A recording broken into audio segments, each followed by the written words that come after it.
Hello everybody, this is Dr. Tahani Isa, Professor of Pathology. I make these videos for all medical students. Hope someone may find it helpful. We're still talking about syphilis. Today we are going to talk about neurosyphilis. So what is neurosyphilis? Neurosyphilis is a manifestation of the tertiary stage of syphilis, and it occurs in only about 10% of individuals with untreated infection.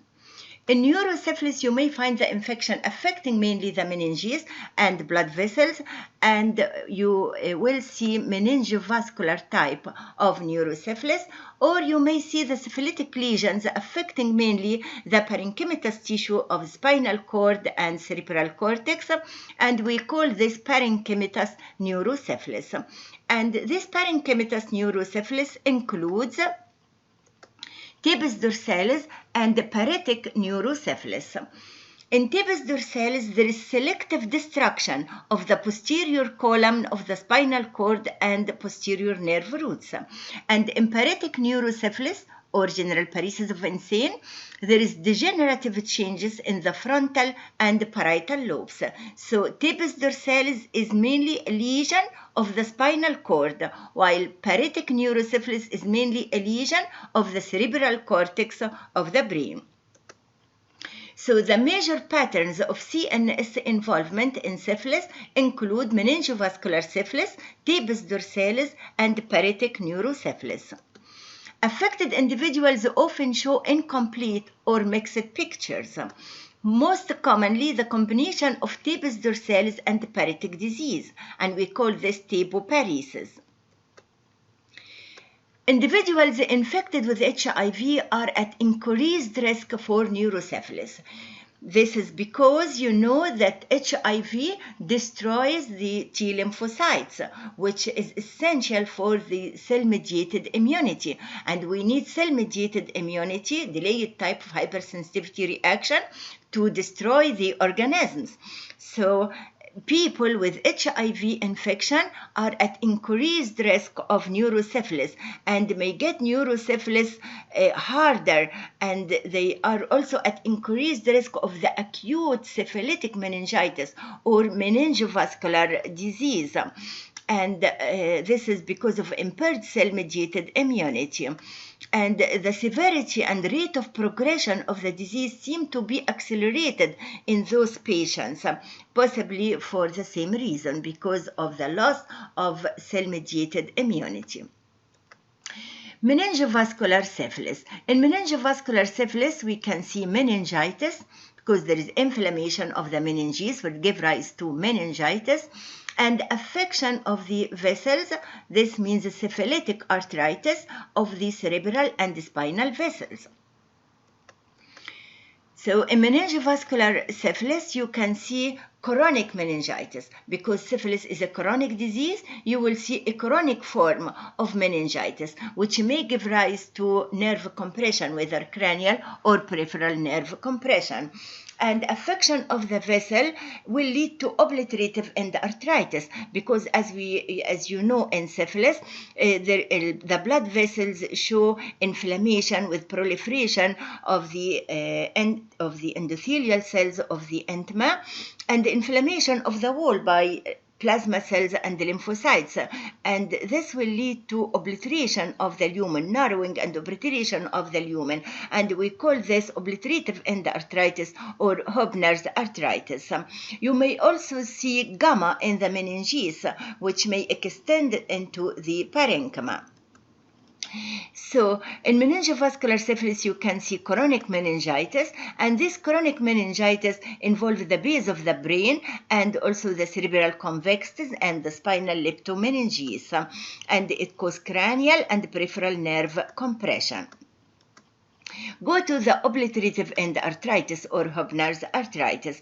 As you see, this is accompanied by distinctive perivascular inflammatory reaction, which is very rich in plasma cells. There is numerous plasma cells and lymphocytes. This is a brain with perivascular lymphoplasmacytic inflammation in a case of meningovascular syphilis. You know there is a prominent endothelial cells. This endothelial cells may proliferate and obliterate the lumen, and we call this obliterative endarteritis or Heubner's arteritis. Obliterative endarteritis will cause narrowing of the lumen, and this luminal narrowing will lead to tissue ischemia, and luminal narrowing also predisposed to cerebrovascular thrombosis and vessel occlusion, and of course it will lead to infarction. This is infarction in the brain. You can see the dense chronic inflammation of the leptomeninges. Here is the inflammatory cells with very numerous plasma cells, and here you can see the blood vessels obliterated with thrombosis, and this is the area of the infarction. Here is the infarction, and you can see the reactive astrocytes. Meningovascular syphilis occurs on the average 7 years after the initial infection, and the most common presentation is a stroke syndrome in a relatively young adult. And this stroke syndrome involves mainly the middle cerebral artery. This is the most common artery affected, the middle cerebral artery, followed by the basilar artery. This is the second most common artery affected. Here is the this is infarction due to acute right middle cerebral artery infarction. Usually there is a subacute encephalitic prodrome is present before the infarction. Headache, vertigo, insomnia, psychological abnormalities, personality changes, emotional liability, decreased memory, gradual progressive vascular syndrome. This is followed by the gradual progressive vascular syndrome. This is because at first there is gradual ischemia due to narrowing of the vessel, followed by obstruction of the lumen of the vessel and the vascular stroke. This is left middle cerebral artery stroke. This is in the left side. And here you can see acute left lenticular striate infarction. And here you can see the absence of the left middle cerebral artery. This picture, I put it for you just to refresh your knowledge. This is the area supplied by the middle cerebral artery. And here you can see this area supplied by the middle cerebral artery. The area in the red is the area supplied by the middle cerebral artery. You should know that 90% of all strokes are due to thrombosis or a problem in the middle cerebral artery. It is the largest of brain arteries, and it supplies most of the outer surface of the frontal, parietal, and temporal lobes. It also supplies the basal ganglia, and that is why this lesion may lead to contralateral hemiparesis and hemisensory loss and homonymous hemianopsia. What is homonymous hemianopsia? It is the visual field loss on the same side of both eyes. See, this is left homonymous hemianopsia. This is Paris as seen with left homonymous hemianopsia. The patient can see only the right half with both eyes, but the left is lost. And if left-sided, if the left middle cerebral artery is involved, you can see aphasia, because you know this, the centers for speech, Broca's area and Reng's area, those are present mainly, and they are present in the left hemisphere. And so if the lesion is left-sided, you will see aphasia. But if it is right-sided, you may see only neglect, spatial neglect, and poor motivation. This is meningovascular syphilis involving the basilar artery. This is basilar artery stenosis with pontine stroke. This is the pons. You can see this is the right medial pontine acute infarction in the distribution of the basilar artery. You know the basilar is the second most common artery involved in stroke. And here you can see the positive string sign across the stenotic segment of the basilar artery. Here you can see syphilitic affection and vasculitis in the posterior circulation, and it causes this midbrain infarction. And this is beautiful, large symmetric infarcts, two infarcts involving the caudate anterior limbs of the internal capsule and the basal ganglia. And at the right, you can see the cause. Here you can see aneurysm in the anterior communicating artery. This is due to weakness of the wall of the blood vessels due to syphilitic inflammation. You can see also gamma or granuloma. You know the granuloma in syphilis, we call it gamma. This is syphilitic granuloma or gamma, mimic spinal meningioma. This is solitary spinal dural syphilitic granuloma, mimic spinal meningioma. Clinically, it mimics meningioma. But histologically, you can see various sized scattered granulomatous nodules, these nodules. And here, this is a magnified one. You can see the granuloma consists of aggregation of mononuclears, plasma cells, lymphocytes, macrophage, and this large giant cells, multinucleated giant cells. You may see cerebral gamma. This is cerebral gamma appear as ring-enhanced lesion with substantial edema in the right temporal lobe. And this is a stain for treponema pallidum. It is immune stain using anti-treponema pallidum antibody. It shows numerous treponema pallidum. See, this is treponema pallidum.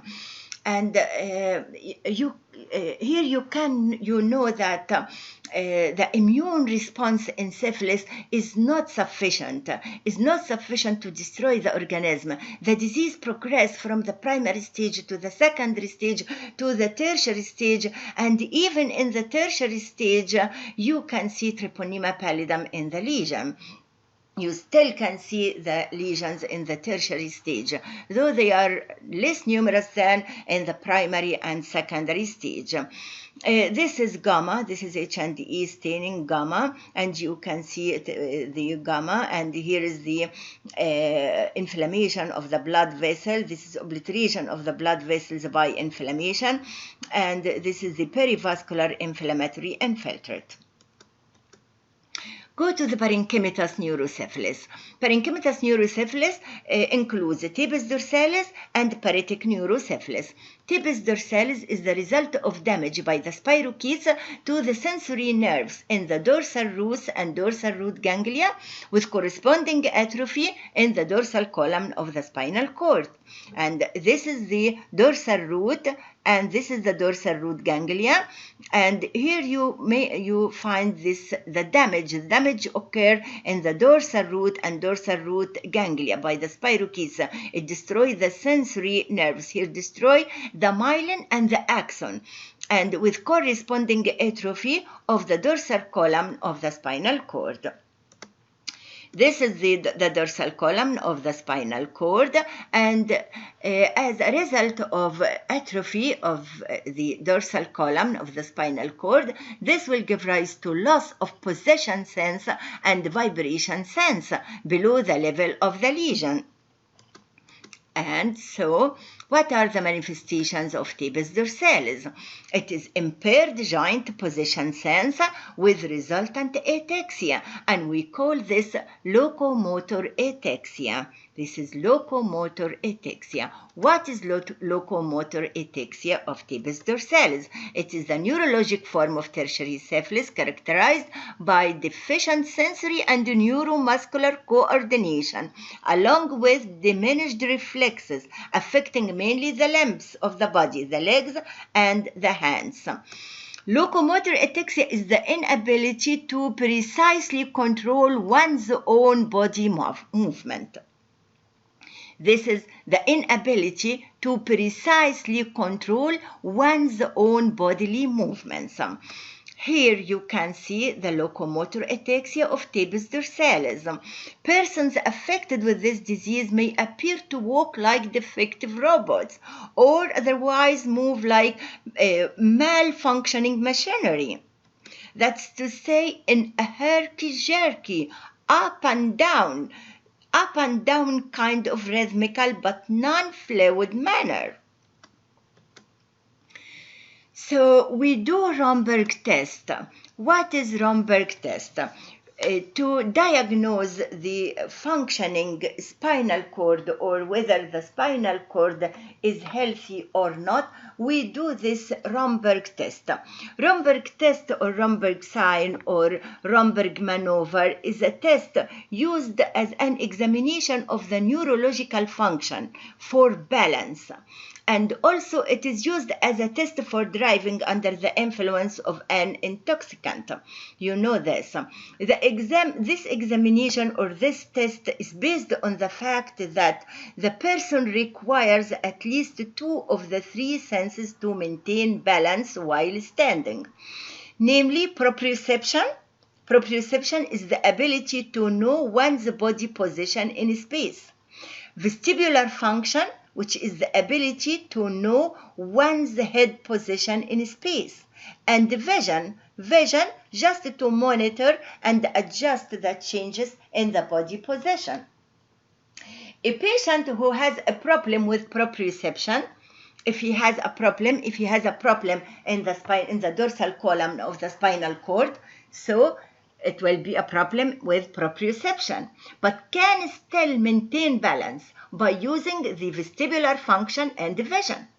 So in Romberg test, the standing patient is asked to close his eyes. An increased loss of balance is interpreted as a positive Romberg test. So Romberg test is a test of the body to test the sense of positioning or proprioception, which requires the healthy functioning of the dorsal column of the spinal cord. The mechanism how the test is done, the patient should stand, as you see here in the picture, stand with the feet together on the level of the ground, arms by the sides, and eyes open. And the doctor should stand to face the patient with their arms out, without touching the patient, to catch the patient if the patient falls. Then the doctor examines the patient for about 20 seconds with the eyes open, just to see if there is any swinging or falling. And then the doctor asks the patient to close the eyes for 30 seconds. And Romberg test is positive when the patient is unable to maintain balance. If there is swinging or falling, so the test is positive. Loss of pain sensation will lead to skin and joint damage, and we call this Charcot's joint. In fact, Charcot's joint occur in other diseases, not only in syphilis. It can occur in leprosy, it can occur in alcoholics or in peripheral neuropathy. It occurs in many diseases. It is a neuropathic arthropathy. It is progressive, destructive arthropathy secondary to neurological condition, secondary to damage to the nerves, because there is loss of pain sensation. So usually there is minimal or no trauma, and you can find this damage to the joint. Here the arch is affected, and you can see swelling and destruction of the joint, distortion of the joint. And here you can see fractures. Fractures may occur, and ulcers may occur because of loss of pain. You will find the common ulcers are common in the foot of those patients. And we call it tabetic ulcer. This is tabetic ulcer in the foot of the patient. And you may see also dislocated toes like this in tabes dorsalis, and this is the knee of the patient with tabes dorsalis may also be affected. What are the other symptoms and signs of locomotor ataxia?